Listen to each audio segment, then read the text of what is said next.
Hey everybody, how's it going? Welcome to the No DQ live recap of WWE NXT for September the 8th, 2020. Shout out to everybody in the chat room watching this. I appreciate your viewership and support. Thank you to everybody watching on demand as well. Let's go ahead and get started with the show that was billed as Super Tuesday Part 2. We had a recap of last week's show leading up to this week, and we kicked it off with the NXT Championship match. Adam Cole versus Finn Balor for the vacant NXT Championship. Last week, of course, we had the Iron Man match, which ended in a tie.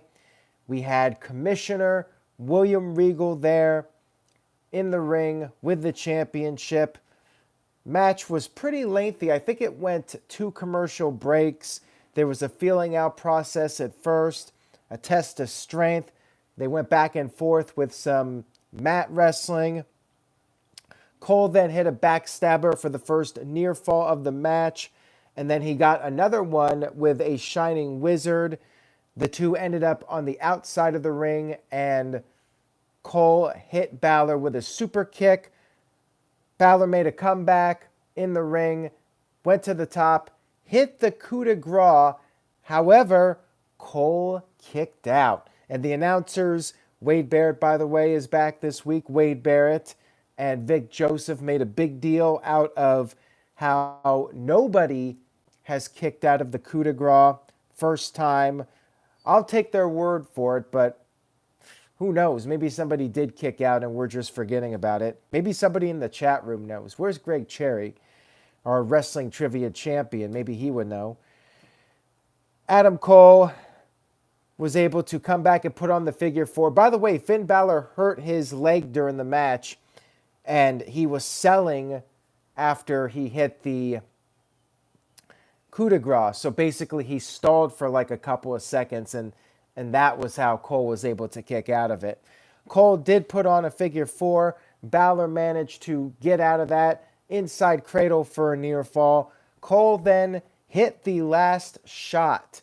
However, Balor kicked out of that as well. Balor then hit an inverted 1916, but he was still hurting.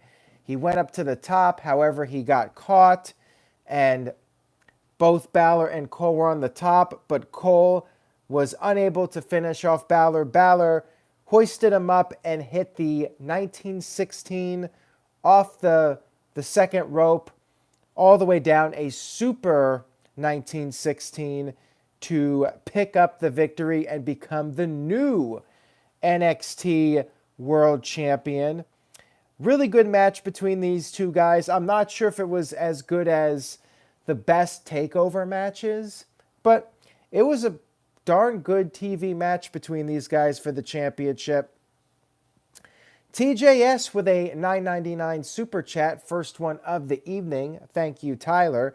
He says, get extra napkins when you order a quarter pounder. A normal amount of napkins just won't do. And he said that. Now he moves on to the wrestling parts. He says, should Finn Balor change his name to Prince Balor, Wade or Nigel? And favorite title design currently, all brands. I'm fine with Finn Balor being Finn Balor. Wade Barrett or Nigel McGuinness. I'm liking Wade Barrett, but I do miss Nigel. I think they both do a really solid job. I still miss Morrow the most of all of them, so if I was going to pick between the three of them, I would go with Morrow. And favorite design currently, probably the new Intercontinental title. I like it. I think it's a good design. I loved the old design, but I get it at some point. You got to change things up a little bit. But again, I'm not all that big with the title designs. After the match, we had Triple H giving Finn Balor some props. In the chat room here, a couple of people said Brock Lesnar kicked out of it. So I'm not sure if that's true or not, but would not shock me if Brock kicked out of it. And somebody else mentioned Cena. Again, I'm not remembering if that was the case or not. But again, Cena, Lesnar, if they did kick out of it, would not surprise me at all. $2 super chat from Psycho Jet Black. He says, why didn't Balor win the title in the first place? Ratings. That's all I can tell you. Somebody thought it would be a good idea to stretch it out one more week and try and pop a rating. Bottom line. Trying to get those NXT numbers up while NXT is unopposed. No AEW competition. We had Robert Stone backstage. He discovered Shotzi Blackheart's tank, the source of all his trauma and mental issues, the physical and mental breakdowns that he's had because of that tank. And he was going to destroy it. He had a pipe or some kind of object.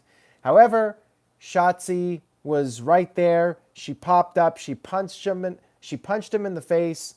And then we had Aaliyah attack Shotzi. They fought across this curtain and they bumped into Io Shirai, the NXT Women's Champion. Aaliyah ran away, but they chased her. They all ended up in the ring, and it was a 2-on-1 beatdown. Robert Stone tried to help his wrestler, his performer, but he ended up getting beat up as well. We had dueling moonsaults and sentons, and the heels were sent packing. Shotzi grabbed the NXT Championship, held it up, and Io Shirai grabbed it. A little bit offended by that, I guess. And it was announced that on next week's show, the two of them, Shotzi and Io, will have a match. Although I'm thinking it's not for the title. The graphic did not indicate that it was for the title, so I suppose it's one of those matches where maybe Shotzi wins. She beats the champion to get a title match. We had several segments during the show involving Candice LeRae and Tegan Knox. Candice invited Tegan to her house, her and Johnny's house. They were preparing for the arrival, preparing for dinner. The doorbell rang. Johnny, he put on his happy face. He answered the door. There were candles, and Candice was like, let's talk. And then we had a commercial. Mike B with a $5 super chat. Thank you, Mike B. I appreciate it. He says, nothing beats the look of the Super Chat Championship, just saying. I'm with you on that one. The Super Chat Championship, it's beautiful in its utter simplicity. Let's just put it that way. But it is iconic. We've had many, many Super Chat champions, and I'm thankful for them all. We had Tim Thatcher with another lesson. He showed footage of Damien Priest, and he was pointing out Damien's flaws. And Tim said that life is not a party. It grinds you down until you quit. And we will have a title match next week. Tim Thatcher will challenge Damien Priest for the North American title. We had everybody's favorite wrestler in 2020, Velveteen Dream, facing up against an enhancement talent. This young guy, he brought it to Dream a little bit. It wasn't just a total squash. Dream slapped the guy really hard, and this guy fought back. He almost won with a roll-up, but he went for a super kick, almost hit the referee, and that's when Dream took advantage. Thumb to the eye, followed by the DVD to pick up the 1-2-3 over this guy that I did not get the name down for. After the match, we had our favorite Back to the Future cosplayer, Kushida, attack Dream, trying to get some payback for what happened several weeks ago when Dream beat him up. And Kushida was showing some fire. He grabbed Dream's arm and then pulled him into the ring post several times. Referees were out there trying to separate them. As long as Kushida gets rid of the Back to the Future look, I'm all for him kind of evolving his character and taking it in a new direction. Psycho Jet Black with a $5 super chat says, seriously, is Gargano afraid of going to the main roster because he could get buried like so many NXT stars before him? Will he stay in NXT forever? Good question there, Psycho Jet Black. I would not be shocked if he does stay in NXT. And he very well could end up being one of those guys that just gets lost in the shuffle on the main roster. I mean, even when it came to fighting Keith Lee, Gargano was basically there to put over Lee and really wasn't seen as a guy even close to being on Keith Lee's level. I feel like Gargano would go to the main roster and would, be mid-card, and he'd end up maybe doing cruiserweight stuff. I don't know. I just don't know if he would get that big push like Daniel Bryan, for instance, if that's what people are expecting of Johnny Gargano on the main roster. Ken terminated by DQ with a $3.70 super chat. Thank you, Ken. He says, real talk, Rift, Mike B is the greatest champion. Mike B definitely up there. Mike D also another great champion, but of course Adrian, I think, had the most reigns as Super Chat champion, so he might be the GOAT. But then we could say Mike B is the BOAT. B stands for BOAT, of course.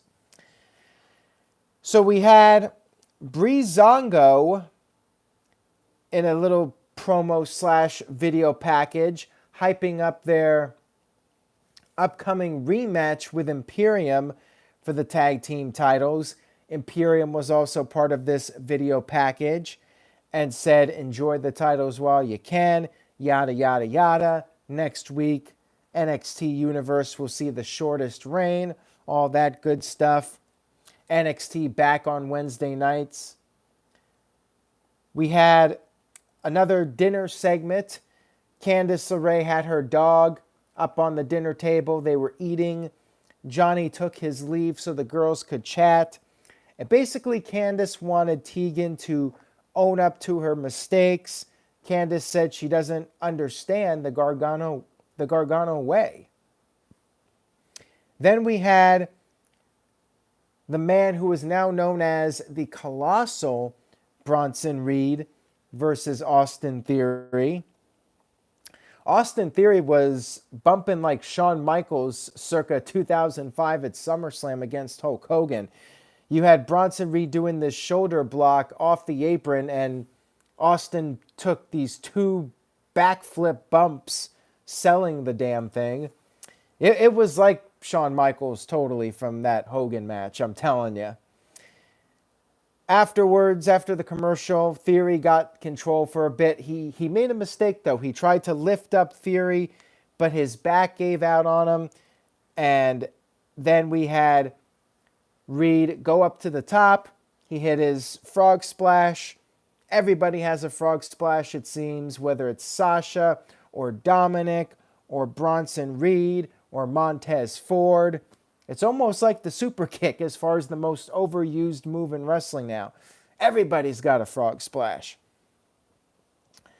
Bronson picks up the win here. He's another guy that I'm not sure how he would do on the main roster. I feel like he would go on the main roster and he would be just like Otis. He would basically turn into a comedy figure. And for a while, he was really not being pushed very strongly in NXT. It's only recently that Bronson is finally starting to get a push in the brand. We had an interview post-match with Adam Cole. Of course, he was upset, but he respects Balor, and Balor was the better man tonight. However, Cole said that Balor better hope that Cole does not get another opportunity because next time things will be different, and that will be undisputed. We had Roderick Strong with Bobby Fish in his corner versus Killian Dane.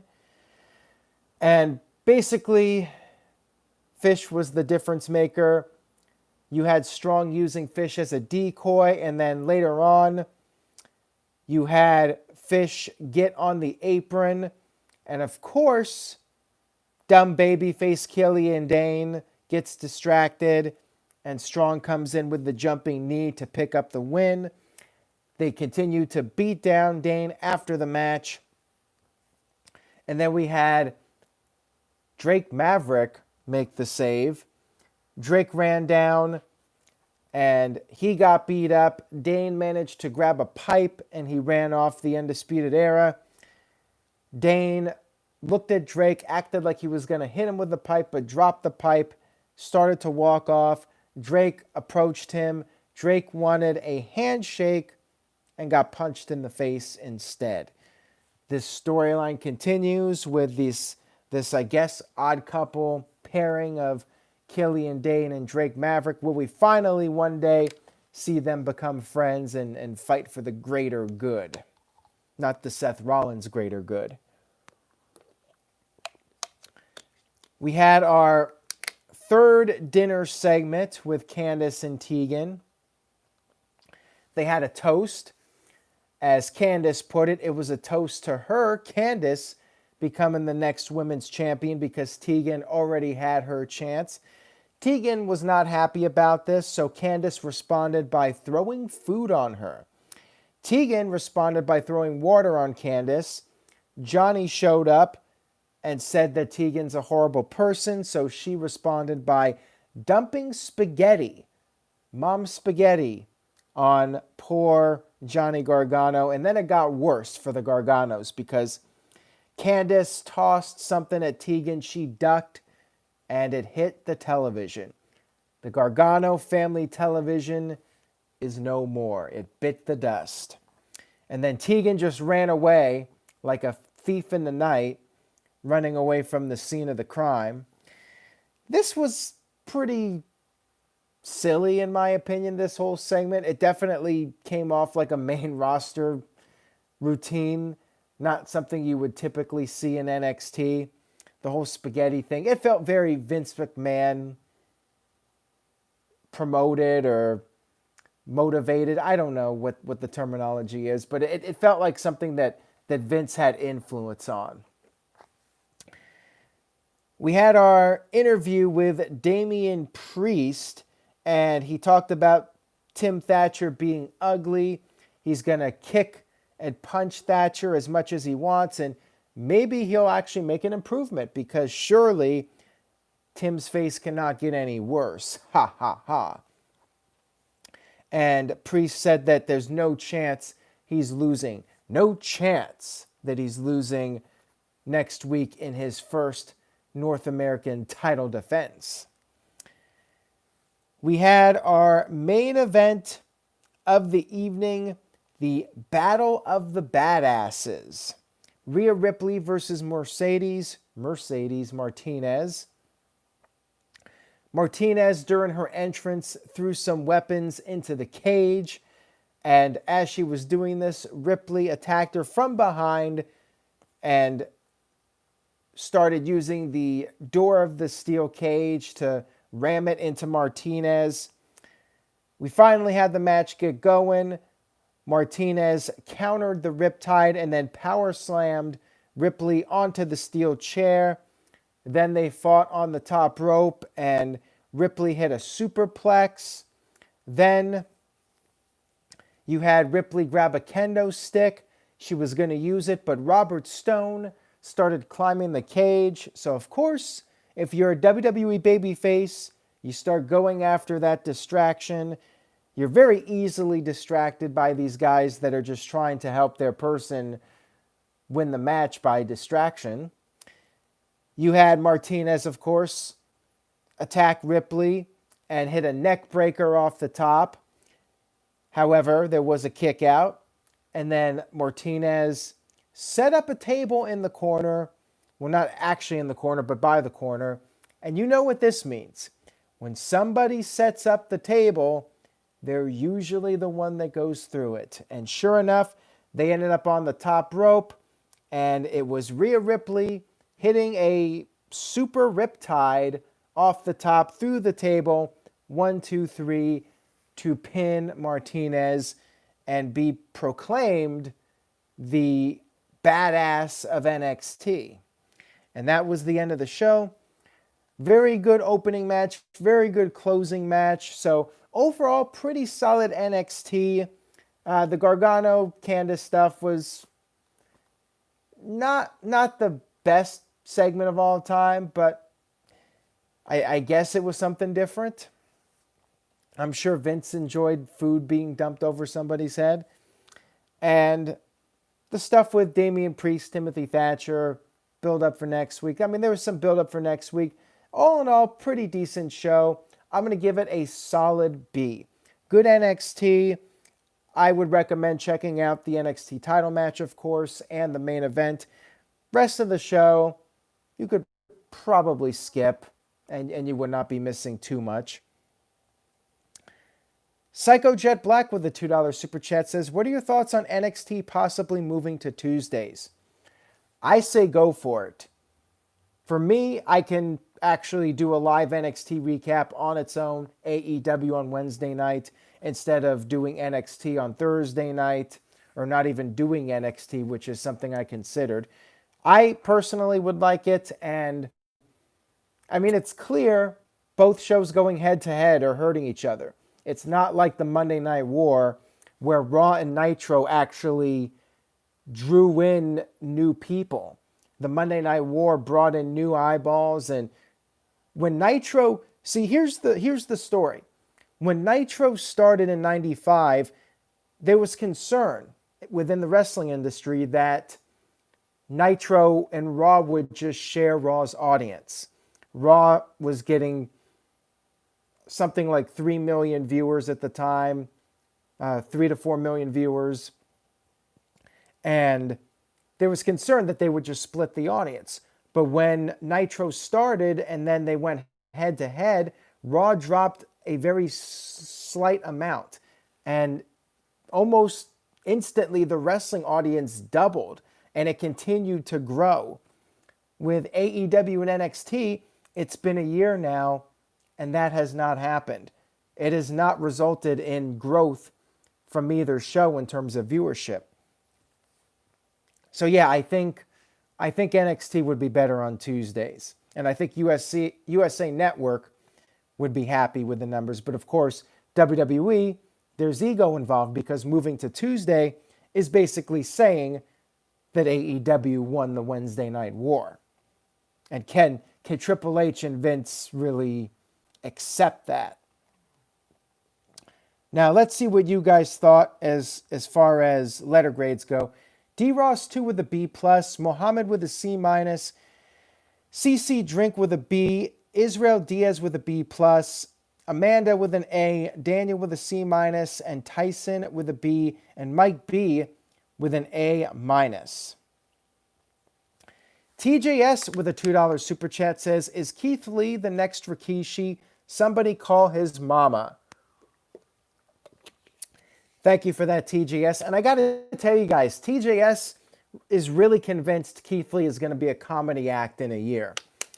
I don't think that's going to happen. I think they really see Keith Lee as a main event guy. Rikishi was always somewhat of a comedy act from the get-go.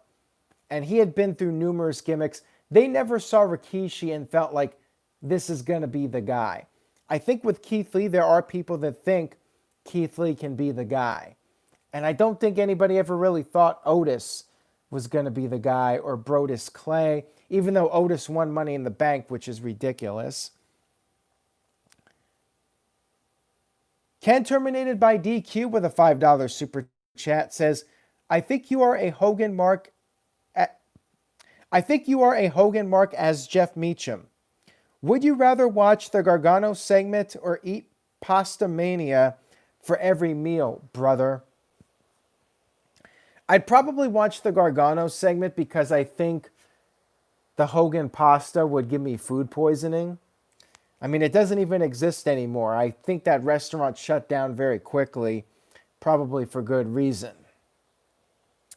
I would go with Gargano getting spaghetti dumped all over him. Anyways, guys, that's all I got for tonight. Thank you so much for tuning in. I appreciate the super chats and the chat room banter with everyone. Make sure you stay tuned to NoDQ.com for the very latest. Next up on the agenda, we have AEW Dynamite. Tune in after the show for my thoughts, my recap, and continue being safe, everybody. Take care, and I will see you all next time.